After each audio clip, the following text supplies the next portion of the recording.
नमस्कार दोस्तों, प्रतिबद्ध क्लासेस में आपका स्वागत है। आज हम राजनीति विज्ञान संबंधित महत्वपूर्ण प्रश्न श्रृंखला का अगला भाग प्रस्तुत कर रहे हैं।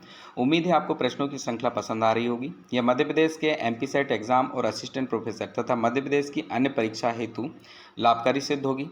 तो चलिए आरंभ करते हैं मध्य प्रदेश सेट और अन्य परीक्षाओं के लिए राजनीति विज्ञान के महत्वपूर्ण प्रश्नों की श्रृंखला। दोस्तों, आज का पहला प्रश्न है, आनुपातिक प्रतिनिधित्व की सामान्य प्रणाली के कार्य में शामिल चरणों को सही क्रम में व्यवस्थित कीजिए। इसमें चरण दिए हैं। पहला है, उम्मीदवारों को उन्हें प्राप्त मतों के क्रम में व्यवस्थित किया जाता है। दूसरा, प्रत्येक दल उतनी ही संख्या वाली सूची प्रस्तुत करती है जितनी सीटों पर चुनाव लड़ा जा रहा है। तीसरा, अवशेष अथवा बाकी मतों को उम्मीदवारों में बांट दिया जाता है। तथा चौथा है, सूचियां अनावृत अथवा संवृत हो सकती हैं। अनावृत सूचियों में व्यक्तिगत उम्मीदवारों के अधिमान मतों को इंगित करने तथा व्यक्तिगत उम्मीदवारों को मतदान की अनुमति दी जाती है।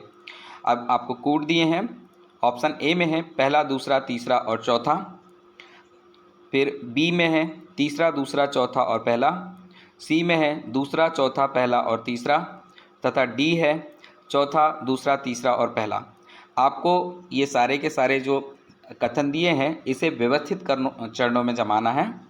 दोस्तों, इसका सही उत्तर हो जाएगा ऑप्शन सी। ऑप्शन सी के तहत सर्वप्रथम दूसरे नंबर यानी प्रत्येक दल उतनी ही संख्या वाली सूची प्रस्तुत करता है जितनी सीटों पर चुनाव लड़ा जा रहा है। उसके बाद में आ जाता है, सूचियां अनावृत अथवा संवृत हो सकती हैं। अनावृत सूचियों में व्यक्तिगत उम्मीदवारों के अधिमान मतों को इंगित करने तथा व्यक्तिगत उम्मीदवारों को मतदान देने की अनुमति दी जाती है।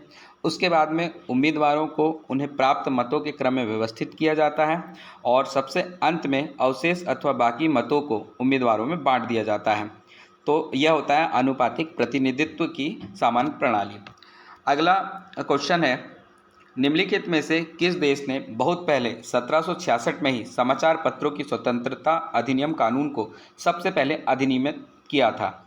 तो आपको उस देश का नाम बताना है। Option A UK, option B USA, option C Sweden और ऑप्शन डी डेनमार्क। आपको बताना है कि किसने 1766 में समाचार पत्रों की स्वतंत्रता अधिनियम कानून को सबसे पहले पारित कर लिया था और लागू किया था। दोस्तों, इसका सही उत्तर हो जाएगा ऑप्शन सी स्वीडन। स्वीडन ने 1766 में ही समाचार पत्रों की स्वतंत्रता अधिनियम कानून को सबसे पहले अधिनियमित किया था। अगला क्वेश्चन है, लिंग बजट के बारे में निम्नलिखित में से कौन से कथन सही हैं? इसमें कथन दिए हैं और साथ में कूट दिए हैं। पहले कथन देखेंगे। पहला है, यह एक पृथक बजट है। दूसरा, यह आम बजट के साथ पारित होता है। तीसरा, इसका उद्देश्य लिंग वचनबद्धता को बजट वचनबद्धता में परिणित करना होता है। तथा चौथा, इसमें शिक्षा, स्वास्थ्य, रोजगार आदि के क्षेत्रों में महिलाओं की आवश्यकता पर ध्यान दिया जाता है। तो आपको बताना है लिंग बजट के बारे में कौन सा कथन सही है। कूट है, ऑप्शन ए में है पहला और तीसरा, ऑप्शन बी है दूसरा और चौथा, ऑप्शन सी है पहला और चौथा तथा ऑप्शन डी है तीसरा और चौथा। दोस्तों, इसका सही उत्तर हो जाएगा ऑप्शन डी, तीसरा और चौथा। यानी लिंग बजट में शामिल के बारे में जो कथन सत्य है वह है तीसरा और चौथा। यानी इसका उद्देश्य लिंग वचनबद्धता को बजट वचनबद्धता में परिणित करना होता है तथा इसमें शिक्षा, स्वास्थ्य, रोजगार आदि के क्षेत्र में महिलाओं की आवश्यकता पर ध्यान दिया जाता है। हमारा अगला क्वेश्चन है, राजनीतिक संस्थान में शामिल है। आपको यहाँ पे ऑप्शंस दिए हैं। पहला है राजनीतिक लामबंदी, दूसरा है राजनीतिक समेकन, तीसरा है राजनीतिक प्रतिनिधित्व और तथा चौथा है राजनीतिक अपखंड। साथ में इसको कोड दिए हुए हैं। कोड के अनुसार आपको आंसर करना है। ऑप्शन ए में है पहला, दूसरा और तीसरा, ऑप्शन बी में है पहला, दूसरा, तीसरा और चौथा, ऑप्शन सी में है पहला और चौथा तथा ऑप्शन डी में है तीसरा और चौथा। आपको बताना है राजनीतिक संस्थान में कौन कौन शामिल है। दोस्तों, इसका सही उत्तर हो जाएगा ऑप्शन ए, यानी पहला, दूसरा और तीसरा राजनीतिक संस्थान में शामिल है। अर्थात पहले में राजनीतिक लामबंदी, दूसरे में राजनीतिक समीकरण और तीसरे में राजनीतिक प्रतिनिधित्व, ये सभी राजनीतिक संस्थान में शामिल है। अगला क्वेश्चन है, आमन तथा वर्वा की नागरिक संस्कृति के अध्ययन में किन किन देशों को आधार बनाया गया था? तो देशों के नाम दिए हैं। Option A Chile, USA, UK, France और स्पेन। दूसरा है यूएस, फ्रांस, मैक्सिको, इटली और जर्मनी। तीसरा है मैक्सिको, जर्मनी, इटली, यूएसए तथा यूके, तथा चौथा यानी डी ऑप्शन है यूएसए, यूके, चिली, मैक्सिको और स्पेन। तो दोस्तों इसका सही उत्तर हो जाएगा ऑप्शन सी। ऑप्शन सी में मैक्सिको, जर्मनी, इटली, यूएसए और यूके नागरिक संस्कृति के अध्ययन के लिए आधार बनाया गया था। साथ ही आपको बताना चाहेंगे आमंड और वर्मा की एक बुक के विषय में जो 1963 में पब्लिश हुई थी। बुक का नाम था सिविक कल्चर। अगला क्वेश्चन है, आमंड तथा वर्मा के अध्ययन में नागरिक संस्कृति के अनुसार 3 प्रकार के राजनीतिक सिद्धांत है। तो राजनीतिक सिद्धांत क्या है ये आपको बताना है। ऑप्शन ए में है सीमित प्रजा भागीदार, ऑप्शन बी में है नागरिक सांप्रदायिक लोकतांत्रिक, सी है अभिजात अधिनिर्णयात्मक और सीमित, तथा ऑप्शन डी में है सामंती, अर्ध सामंती और लोकतांत्रिक।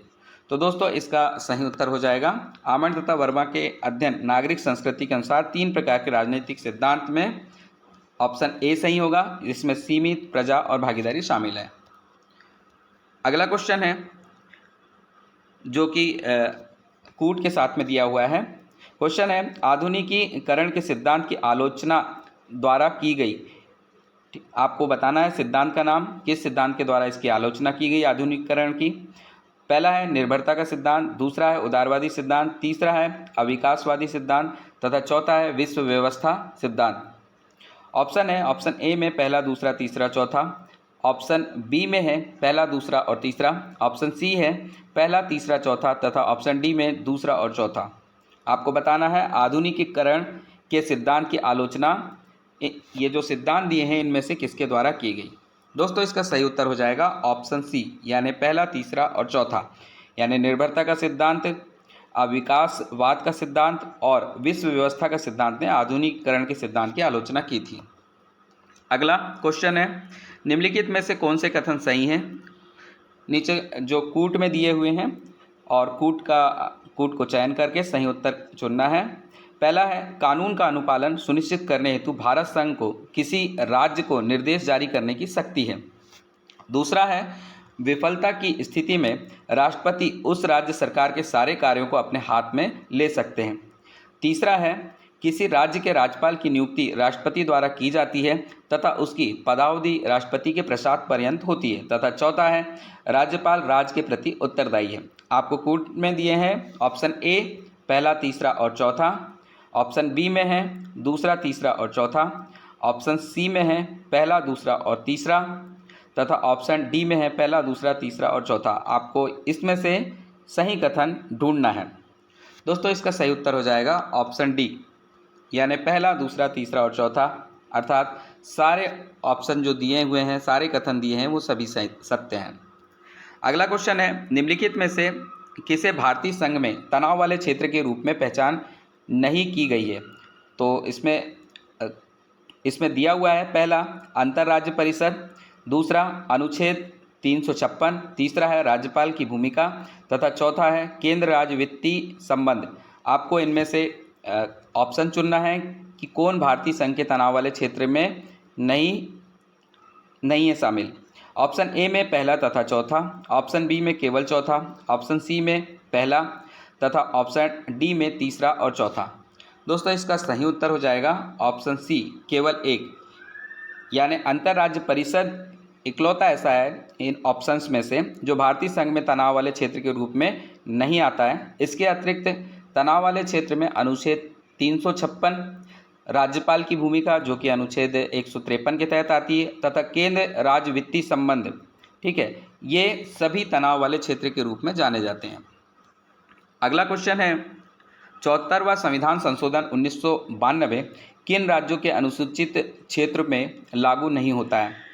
ऑप्शंस दिए हैं, पहला राजस्थान, दूसरा हरियाणा, तीसरा उत्तर प्रदेश तथा चौथा उड़ीसा। और आपको सही उत्तर चुनने के लिए ऑप्शंस है ए दूसरा और तीसरा, बी तीसरा और चौथा, सी पहला, तीसरा और चौथा तथा डी पहला, दूसरा, तीसरा और चौथा। दोस्तों इसका सही उत्तर हो जाएगा ऑप्शन ए, दूसरा और तीसरा, यानी 74वें संविधान संशोधन 1992 के तहत दूसरा यानी कि हरियाणा और तीसरा यानी कि उत्तर प्रदेश दोनों राज्यों के अनुसूचित क्षेत्रों में लागू नहीं होते हैं। अगला क्वेश्चन है, भारत में निम्नलिखित उपराष्ट्रपतियों को उनके सही कालक्रम के अनुसार आपको व्यवस्थित करना है। राष्ट्रपति के नाम दिए हैं, पहला KR नारायणन, दूसरा गोपाल स्वरूप पाठक, तीसरा कृष्णकांत और चौथा है न्यायमूर्ति मोहम्मद हिदायतुल्ला।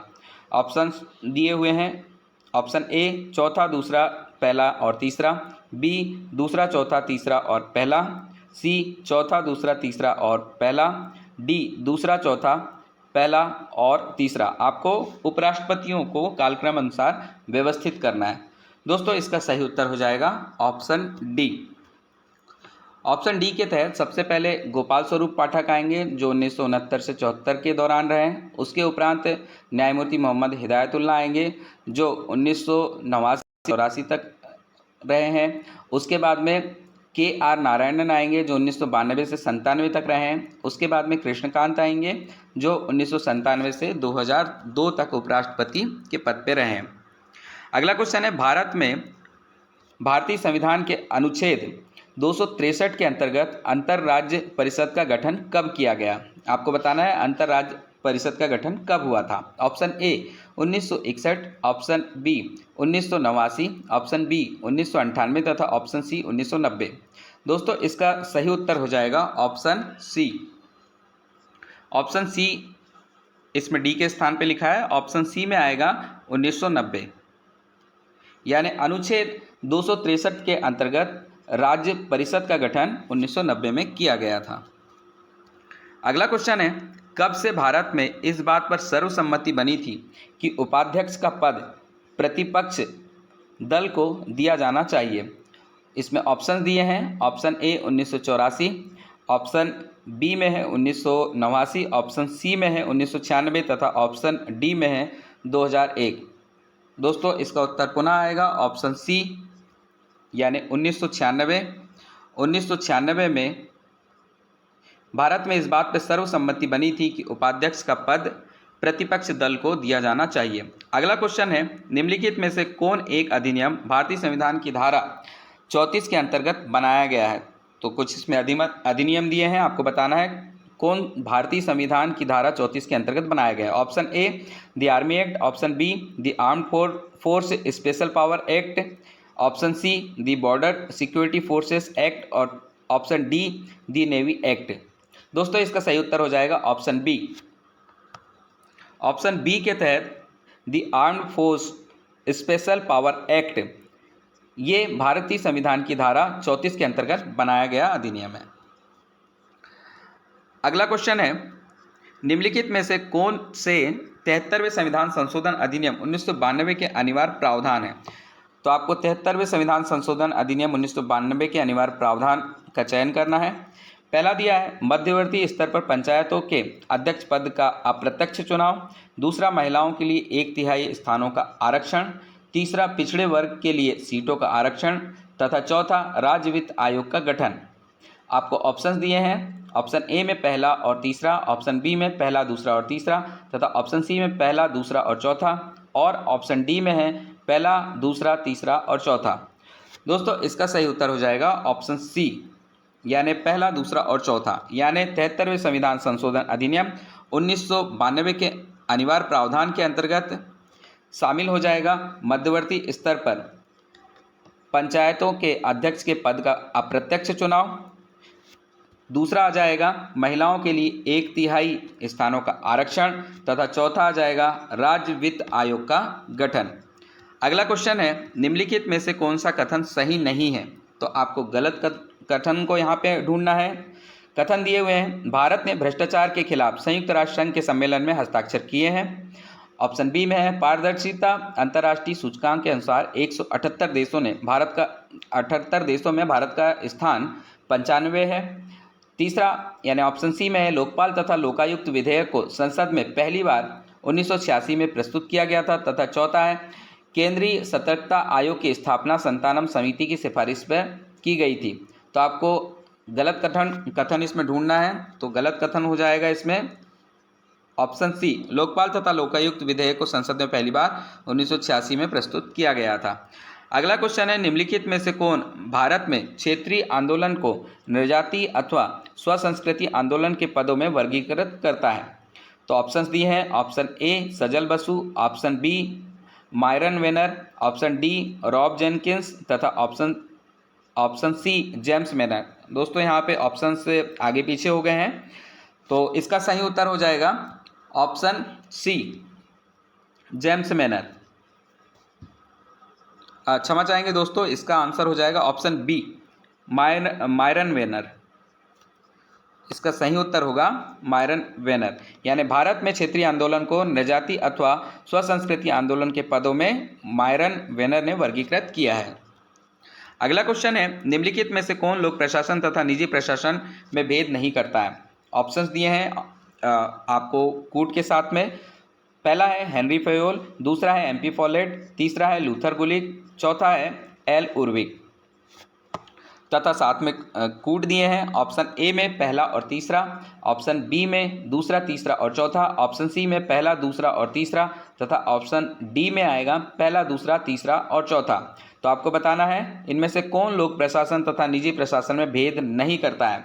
तो दोस्तों इसका सही उत्तर हो जाएगा ऑप्शन डी, यानी कि जो भी विद्वान इसमें दिए हैं Henry Fayol, MP Follett, Luther Gulick और एल उर्विक सभी लोक प्रशासन तथा निजी प्रशासन में भेद नहीं करते हैं। अगला क्वेश्चन है, निम्नलिखित में से किसने संगठन के 7 सिद्धांत को निर्धारित किया? ठीक है, ऑप्शंस दिए हैं। ऑप्शन ए गुलिक तथा Urwick, option B Mary P Follett, option C Henri Fayol तथा ऑप्शन डी FW टेलर। आपको बताना है संगठन के 7 सिद्धांत किसने निर्धारित किए थे। दोस्तों इसका सही उत्तर हो जाएगा ऑप्शन ए, गुलिक तथा उर्विक ने संगठन के 7 सिद्धांतों का निर्धारण किया था। गुलिक ने इसके अतिरिक्त पोस्ट कोर की अवधारणा। अगला क्वेश्चन है, निम्नलिखित में से कौन संगठन का सिद्धांत नहीं है? ए पद सोपान, बी नियंत्रण का क्षेत्र विस्तार, सी आदेश की एकता, डी कर्मचारी चयन। दोस्तों इसका सही उत्तर हो जाएगा ऑप्शन डी, कर्मचारी चयन संगठन का सिद्धांत नहीं है। आपको बताना चाहेंगे संगठन के सिद्धांत के तहत आते हैं सूत्र तथा स्टाफ, पद सोपान, आदेश की एकता, नियंत्रण का क्षेत्र विस्तार, केंद्रीकरण एवं विकेंद्रीकरण।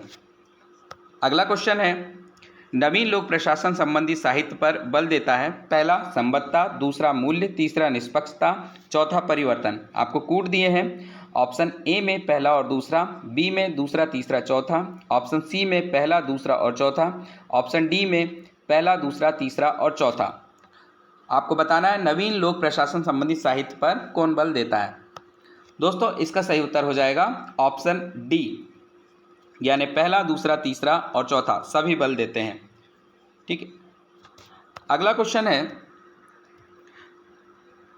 अनौपचारिक संगठन में सत्ता हमेशा की ओर प्रवाहित होती है, हमेशा खालिस्तान की ओर प्रवाहित होती है।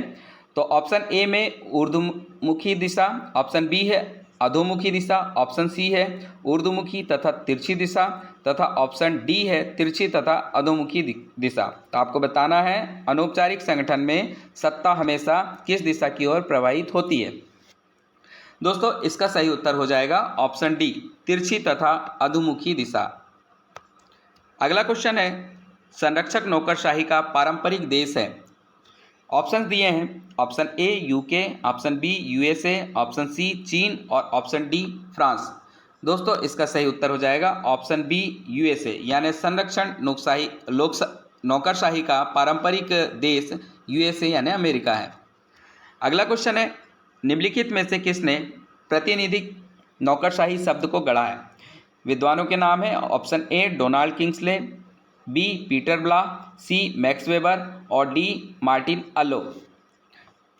आपको ये ढूंढना है प्रातिनिधिक नौकरशाही शब्द को किसने गढ़ा है।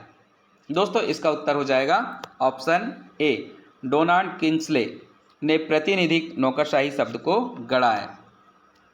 अगला क्वेश्चन है जो कि अभिकथन और तर्क से संबंधी है।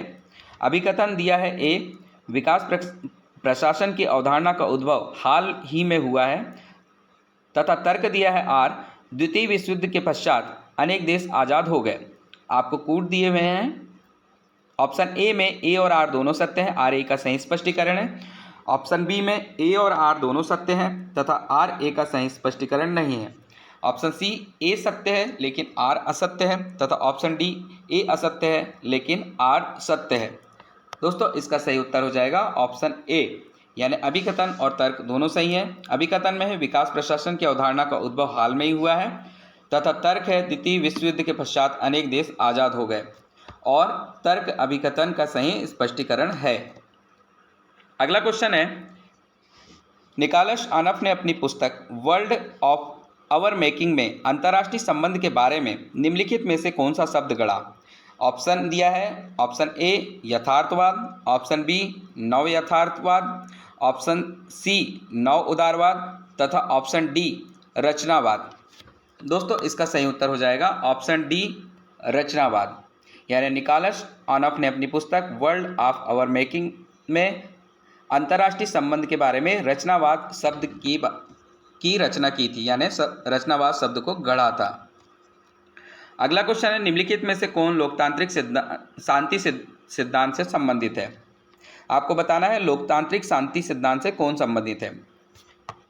विद्वानों के नाम दिए हैं, option A Kenneth Waltz, option B Michael Doyle, option C Jackson और सोरेंस तथा ऑप्शन डी जॉन मियर सिमेर।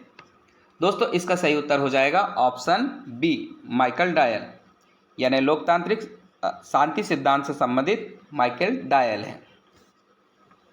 आपको बताना चाहेंगे लोकतांत्रिक शांति सिद्धांत का प्रतिपादन कांट ने किया था। अगला क्वेश्चन है, किस वैश्विक नेता ने द्वितीय महायुद्ध के पश्चात विकास की विशेष अवधारणा प्रस्तुत की थी? नेता का नाम दिया है, option A Franklin Delano Roosevelt, option B Harry Truman, option C Jawaharlal Nehru और ऑप्शन डी विंस्टन चर्चिल। दोस्तों इसका सही उत्तर हो जाएगा option B Harry Truman. Harry Truman ने द्वितीय महायुद्ध के पश्चात विकास की विशेष अवधारणा प्रस्तुत की है।